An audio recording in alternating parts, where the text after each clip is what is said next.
Welcome back to One Comic Book a Day, where we're covering Adventure Comics 170. Lana Lang's Big Crush.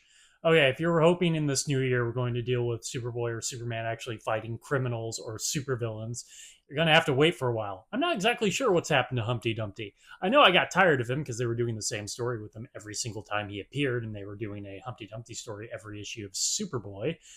But now I miss him, as Superboy hasn't really fought anyone in a while. Yesterday we had the story about him getting a butler. Today we have a story where he realizes that he's has feelings for Lana. He has a crush on Lana. This, as you might know if you knew anything about Lana Lang, she was his sort of love interest as Superboy back in Smallville, but that hasn't been true so far as Lana's first couple of appearances. Last time she showed up, we saw evidence that Lana actually had a crush on Superboy. That had been true for the first 4 or 5 Lana stories. Here, Clark seems to be getting a crush on her instead of just being utterly annoyed by her existence and her trying to figure out or prove, set up a trap that he is Superboy. Instead, this is more of a comedy of misunderstandings without much of a threat to fight or him using his powers all that much. In fact, he uses his powers mostly to save Lana's feelings, which I guess is pretty good, seeing that he's been an utter dick to her throughout her appearances. So Lana is once again staying with the Kents. Remember, her parents are adventurers, so she stays with the Kents, which ends up being the whole foil problem for Clark with her around trying to prove who he is at all times if she's staying at his house. But she's actually being really nice to him. And she's upset that she can't see her parents, so he's going to fly her to see her parents for a special event. At the same time, when he's about to ask her out to the dance that's coming up, she hits on the star of the football team, Ted. But Ted, after asking her out, decides to go out with a different woman who looks more like how I expect Lana to look, because this other girl has red hair, which is how I think of Lana. Lana is very blonde in this issue. Like, to a point that I can't remember how blonde she was in the previous issues, but she is very blonde here. Leading Superboy to try to spare Lana's feelings so she's not embarrassed when she finds out that her date is going out with somebody else, and to figure out why Ted is upset with Lana enough that he's dating another girl. This is where his powers come into use. He uses wind to try to stop a note from getting to her, or at one point, trying to talk to Ted, he ends up on the football field and gets welcomed into the football team, which he can't be a part of.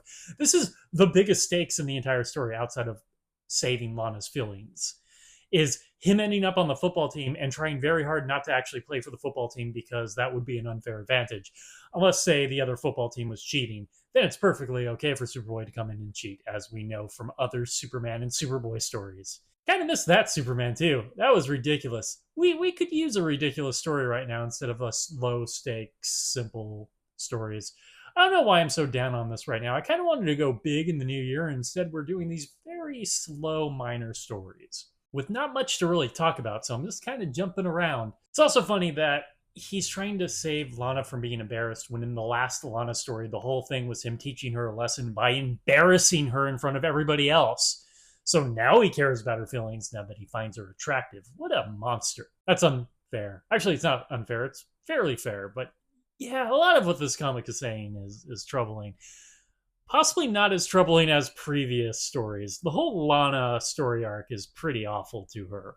She doesn't even get like the good moments of early Lois hating Clark and having her own agency. Lana has very little in the way of agency other than trying to prove Clark is Superboy. And the solution isn't all that really impressive. It's just that he heard that she was going to go see her parents in Africa and assumed that she didn't tell him the date was over, so he went with somebody else. So Clark fixes this by, being Superboy and taking the other girl out. So I guess the other girl, Miriam, I think her name was, or Maria, doesn't really matter what her name was. She's not much in the way of the story. She doesn't even seem all that upset that Ted wants to go out with Lana instead of her. So Superboy takes her. So she ends up having the big victory, especially the fact that Lana is more into Superboy than she is of Ted. Wouldn't it have been better if Superboy took Lana out? That's debatable. I mean, she had a real big crush on him, but the more impressive thing, the character she's had more of a crush on has been Superboy, and he would have been the most impressive date to take to the dance. The dance no one notices that Clark is missing from. Even though he's not much of like a doofusy nerd that people don't care about, people notice Clark. He does seem to be fairly popular in school. It's not like Peter Parker. No one's going to notice Peter Parker's not at a dance, and that Spider-Man is at a dance. Not Spider-Boy. That's a completely new, different character. Man, I've gone way off the deep end here. It's a very slow story that doesn't quite make sense in the continuity of Lana Lang. I still kind of want them to do a bigger Superboy story. We've been doing these small stories for so long that we should go a little big with it. Bring back a supervillain. Do some sort of criminals. Okay, that is it. From Adventure Comics 170, Lana Lang's Big Crush. If you enjoyed this video, please like and subscribe, hit the bell icon to get notifications when new videos up. I do this Monday through Friday, but Fridays is Bat Friday, where I cover Batman story, either Detective Comics or Batman.